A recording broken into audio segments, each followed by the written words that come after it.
నాగేశ్వరరావు పూజారి గారు, మన ఇండియన్స్ మ్యారేజ్ చేసుకుంటారు, విదేశాలకు వెళ్ళి సెటిల్ అవుతూ ఉంటారు.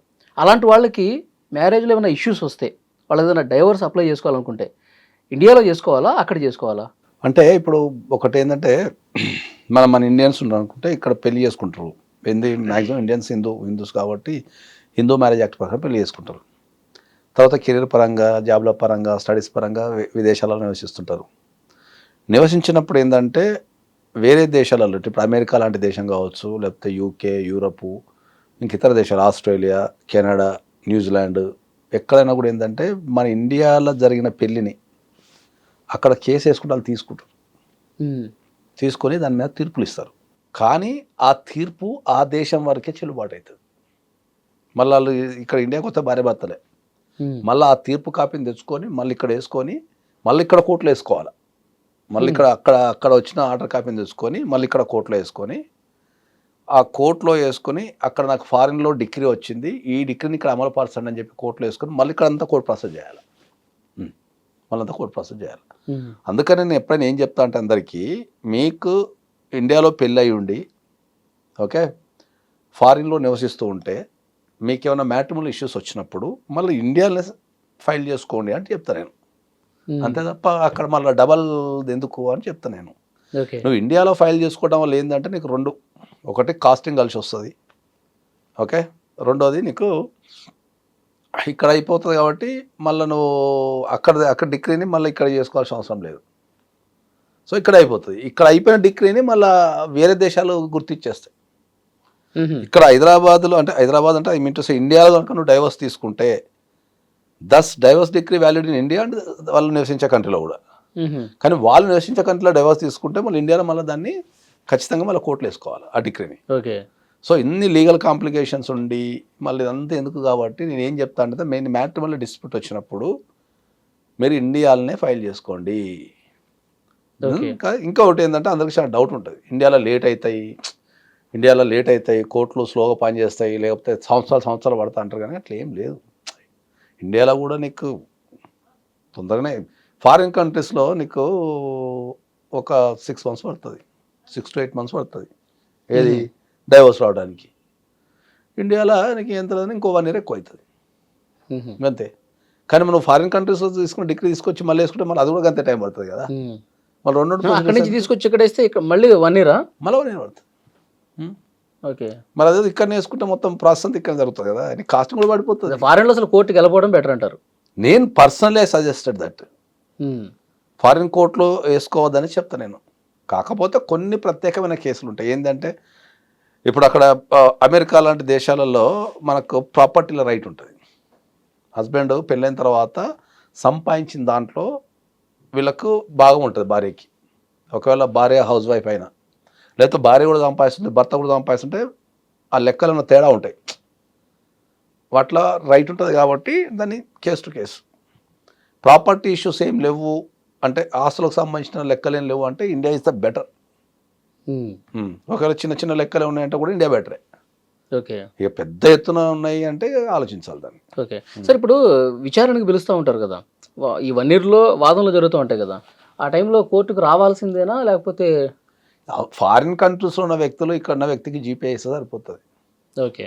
తర్వాత మ్యాక్సిమం ఏమైనా క్రాస్ ఎగ్జామినేషన్స్ అపియరెన్స్ ఉన్నా కూడా ఆన్లైన్లో కావచ్చు, అక్కడ కూర్చున్నా కావచ్చు. పెద్ద అదేం తేడాలు ఏం లేదని. ఇండియాలో డైవర్స్ ప్రాసెస్ అనేది చాలా లేట్గా జరుగుతుందని అంటూ ఉంటారు. నిజంగా సార్ అట్లా లేట్గా అయితే, ఎందుకంటే వాళ్ళు కూడా ఫ్యూచర్ ప్లానింగ్స్ ఉంటాయి, దీనికోసం ఎన్ని రోజులని వెయిట్ చేయాలి, లేట్ కాకుండా ఉండటం కోసం ఏం చేయాలి, ఏమంటారు? ప్రధానంగా మనకు ఇండియాలో ఉన్న అతిపెద్ద ప్రాబ్లం ఏంటంటే కోర్టు యొక్క ఇన్ఫ్రాస్ట్రక్చర్ అనేది బాగాలేదు కొద్దిగా. అంటే జనాభాకు తగ్గట్టు కోర్టుల సంఖ్య లేదు, ఫస్ట్ పాయింట్. ఒకవేళ ఉన్నా కూడా దాంట్లో జడ్జెస్ లేరు, మళ్ళీ చాలా జడ్జెస్ లేరు. ఇటువంటి ఇబ్బంది ఎదురవుతున్నది. అంటే కేసులేమో పెరిగిపోయినాయి, ఆ పెరిగిపోయిన కేసులు తగ్గట్టు కోర్ట్స్ లేవు, కోర్ట్స్కు తగ్గట్టు జడ్జెస్ లేరు. ఇది చాలా లేట్ అవటానికి ఇది ప్రధాన కారణం మనకు బాగా. ఓకే. సో ఎప్పుడైనా సరే డైవర్స్ కేసు అనేది మనకు ఖచ్చితంగా చెప్పాలంటే ఒక కేసుని ఎట్లా రన్ చేయాలనేది ఒక అడ్వకేట్ మీద ఆధారపడి ఉంటుంది ఎక్కువ శాతం. ఓకే. సో ఎప్పుడైతే ఒక డైవర్స్ కేసు అంటే ఇప్పుడున్న పరిస్థితుల్లో కూడా కొద్దిగా స్పీడప్ చేస్తున్నారు, చాలా వరకు జడ్జెస్ కూడా చాలా వరకు స్పీడప్ చేస్తున్నారు. డైవర్స్ కేసుని స్పీడప్ చేయడానికి గల కారణాలు నేర్చుకోగలిగి ఆ కట్ డౌన్ అనేది పెట్టగలిగితే ఒక ప్లాన్ ప్రకారం చేయగలిగితే దాన్ని ఒక 2 years లోపు చేయొచ్చు, 2 సంవత్సరాల్లో. 2 సంవత్సరాలు చేయొచ్చు. ఎందుకంటే ఏంటంటే మనకు చాలా టైం వేస్ట్ ప్రాసెస్ చాలా ఉంటుంది. సో దాన్ని కట్ డౌన్ చేయగలగాలి మనం. ఓకే. అక్కడ కట్ డౌన్ చేసుకుంటా పోతే మనం 2 సంవత్సరాల లోపు డైవర్స్ తీసుకునే అవకాశం ఉంటుంది. కానీ ఫాస్ట్గా చేయడానికి ఉన్న ఆటంకాలు మీరు ఇంతకుముందు అన్నారు, చేయాలనుకుంటే చేయొచ్చు ఫాస్ట్గానే, ఎందుకు ఆ పరిస్థితి లేదంటారు? అంటే ఆ ఇన్ఫ్రాస్ట్రక్చర్ కూడా ఉండాలి కదా అడ్వకేట్ దగ్గర. ఇప్పుడు చేయాలనుకుంటే చేయొచ్చు అంటే సరైన స్టాఫ్ ఉండాలా, ఎక్స్పర్ట్ ఉన్న జూనియర్స్ ఉండాలా, ఇవి రకరకాలుగా ఉంటాయి సమస్యలు. కాబట్టి అది దాన్ని చెయ్యాలి ఖచ్చితంగా, వేరే ఆప్షన్ లేదు. మరి ఎందుకు గవర్నమెంట్స్ ఎందుకు దృష్టి పెట్టట్లేదు సార్ ఏది మరి? ఫాస్ట్గా గవర్నమెంట్కి అది ఒకటే పని లేదు కదా అబ్బా. గవర్నమెంట్ కొన్ని వేల పనులు ఉంటాయి, వేల పనులను బ్యాలెన్స్ చేయాలి గవర్నమెంట్ కూడా. ఇప్పుడు మన జీవితంలో మనకి ఎట్లయితే మనకు ఉంటాయో గవర్నమెంట్ డ్యూటీస్ గవర్నమెంట్కి ఉంటాయి. వాళ్ళు కూడా సాధ్యమైనందుకు చేస్తున్నారు. ఇండియన్ గవర్నమెంట్ ఫాస్ట్ ట్రాక్ చేస్తూనే ఉన్నది, ఫాస్ట్ ట్రాక్ కోర్టులు పెడుతూనే ఉన్నారు, అపాయింట్ లేదు. ఎంత పెద్ద ప్రాసెస్ కదా అది. నువ్వు మనం చెప్పినంత ఈజీగా దాన్ని పక్కన చేయొచ్చు కదా అని అందరం అనుకుంటాం, కానీ అది చేయాలని కూడా సంవత్సరాలు పడుతుంది. అది ఇన్ఫ్రాస్ట్రక్చర్ అనేది ఒక రోజులు ఎదిగేది కాదు, ఒక రోజు ఇట్లా మనం మాట్లాడుకోగానే పక్కన అయ్యేది కాదు. అది ఇట్ ఇస్ ఏ ప్రాసెస్. అది అంటే సార్ ఇప్పుడు కోర్టులో ఇప్పుడు మనకు ఇంతకు ముందు ఒక కేసు చూసుకోవాలి, ఒక 10 years క్రితం మనం ఒక కేసు గురించి తెలుసుకోవాలంటే క్లయింట్ దగ్గర ఏ ఇన్ఫర్మేషన్ ఉండేది కాదు, అన్లెస్ అంటిల్ అడ్వకేట్ చెప్తే తప్ప. ఇప్పుడు నీ కేసు నువ్వు ప్రపంచంలో ఎక్కడ కూర్చున్నా ఆన్లైన్లో చూసుకుంటున్నావు. నువ్వు డీటెయిల్స్, స్టేటస్ ఏంది, డీటెయిల్స్ ఏంది, వాళ్ళు ఏం జరిగింది అనేది చూసుకుంటున్నావు నువ్వు. అది ఫస్ట్ పాయింట్. ఇప్పుడు డెవలప్ అయింది కదా. ఇంతకుముందు అడ్వకేటే చెప్పాలి నీకు ఏం జరిగింది అనేది, అడ్వకేటే చెప్పాలి తప్ప వేరే ఆప్షనే లేదు నీకు. ఇంకా ఓరల్గా ఇది జరిగింది బాబు అని అంతే. అక్కడ నుంచి ఇప్పుడు ఏది నీ కేస్ స్టేటస్ నువ్వు ఇంట్లో కూర్చొని ఏం జరిగింది అనేది తెలుసుకోగల స్థాయికి వచ్చేసినాం మనం. ఇంకా ఫ్యూచర్లో నోటిఫికేషన్లు, ఈమెయిల్స్, ఇప్పుడు ఫైలింగ్. ఇంతకుముందు ఏంది ఫైలింగ్, మేము ఫిజికల్గా పోయి ఫైలింగ్ చేయాలి. ఇప్పుడు ఆన్లైన్ ఫైలింగ్ కూడా పెట్టిన మాకు. ఇంట్లో కూర్చొని ఆఫీస్లో కూర్చొని మేము ఆన్లైన్ ఫైలింగ్ చేసుకోవచ్చు. అట్లా ఈ ఫెసిలిటీస్ అన్నీ పెరుగుతూ ఉంటాయి. జనాభా పెరుగుతుంది, ఖర్చులు పెరుగుతున్నాయి, వ్యవస్థ పెరుగుతుంది. టెక్నాలజీ యూజ్ చేయడం ద్వారా తగ్గిస్తారు, ఫ్యూచర్లో తగ్గుతుంది. అంటే డైవర్స్ కేసుని పర్ఫెక్ట్గా డీల్ చేస్తే 2 years లోపు చేయొచ్చు. Okay sir. ఇప్పుడు ఈ 2 parties కూడా మాకు ఫాస్ట్గా కావాలి, 3 monthsలో అయిపోవాలి అని స్పెషల్ అర్జీలు ఏమైనా పెట్టుకునే అవకాశం ఉందా? మాకు 2 parties అంటే దీంట్లో మ్యూచువల్ డైవర్స్ కనుక కావాలి అంటే మనం 15 రోజులు ఇప్పిస్తాం. మ్యూచువల్ డైవర్స్ కావాలంటే 15 రోజులు ఇప్పిస్తాం.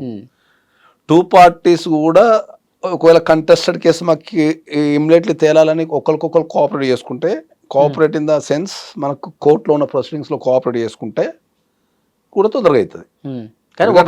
కౌంటర్ వేయాలనుకో, కౌంటర్కి నువ్వు 4 days తీసుకుంటే ఏడవుతుంది. ఏ వాయిదాకు జరగాల్సినప్పుడు ఆ వాయిదా జరిగితే ఖచ్చితంగా ఏ వాయిదా జరిగిన జరిగితే సంవత్సరంలో కూడా చేసేయచ్చు. ఏది కంటెస్టెడ్ కేసు. ఆ వాయిదాలకు జరగాల్సింది జరగకనే కదా డిలే అయ్యేది.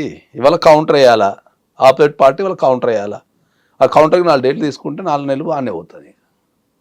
కోర్టు కూడా ఖచ్చితంగా ఏమని చెప్పలేదు, ఎందుకంటే ఏం ప్రాబ్లం ఉందో లేకపోతే ఏం అట్లా 2-3 అవకాశాలు ఇస్తుంది. That is the problem. Okay. వాయిదాల సిస్టాన్ని కనుక తీసేస్తే అసలు నువ్వు అనుకున్న ఏ కేసు కూడా ఇండియాలో ఉండదు. అంటే ఏ వాయిదాకు జరగాల్సిందో ఆ వాయిదాకు జరగాలని ఒక రూల్ పెడితే, ఇవాళ కౌంటర్ వేయాలంటే 80% వేయాలని ఒక రూల్ పెడితే అన్ని కేసులు 1 year లోపు అయిపోతాయి.